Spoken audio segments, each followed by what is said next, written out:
47, speaking of incredibly loud, it was a day that thundered across the country. Mount St. Helens blew its top, and that ash cloud spread from Washington State across the Great Plains and even dimmed the skies as far east as the Great Lakes.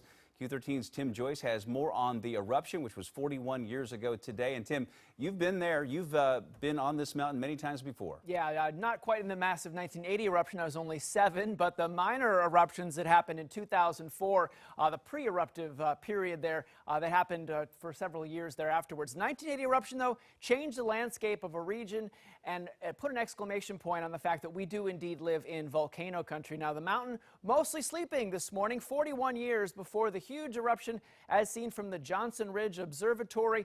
This is the before image of a beautiful cone-shaped Mount St. Helens. The mountain was 1,300 feet taller before the eruption on this date in 1980. The mountain started grumbling and rumbling in March of 1980, a sign that magma was moving underneath the mountain. That brought geologists to the region to poke and prod at St. Helens and surrounding lakes for signs of volcanic gases.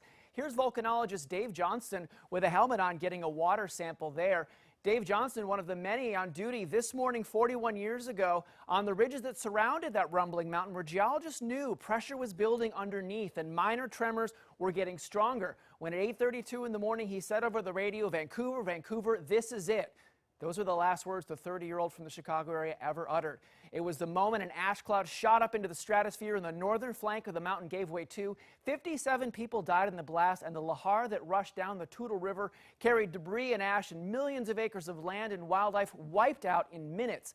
This was a view from Kerry Park in Seattle from the Mohi collection of the Seattle Post and Dellinger photo collection. The ash cloud would smother parts of the Yakima area, and eastern Washington too saw several inches of ash. And over the years, the landscape has undergone another massive transformation, from the moonscape to wildlife returning and the fertile volcanic ash transforming into wildflower meadows. The speed of the rebirth has even surprised many biologists. It remains one of the most monitored volcanoes in the entire world and continues to teach geologists and volcanologists what's happening right under our feet. Now, there are 5 active volcanoes in Washington State and several in Oregon too, and they could reawaken at any time, so all the more reason to remember our explosive history, and when Mother Nature moves magma, important enough for us to get out of the way. Now, that ridge, the Ridge and Visitor Center where Dave Johnston lost his life, is now named in his honor, and while it's closed today due to COVID concerns, when it does reopen, it's a great place to explore this amazing mountain and the wildlife that has returned. I'm Tim Joyce, Q13 News.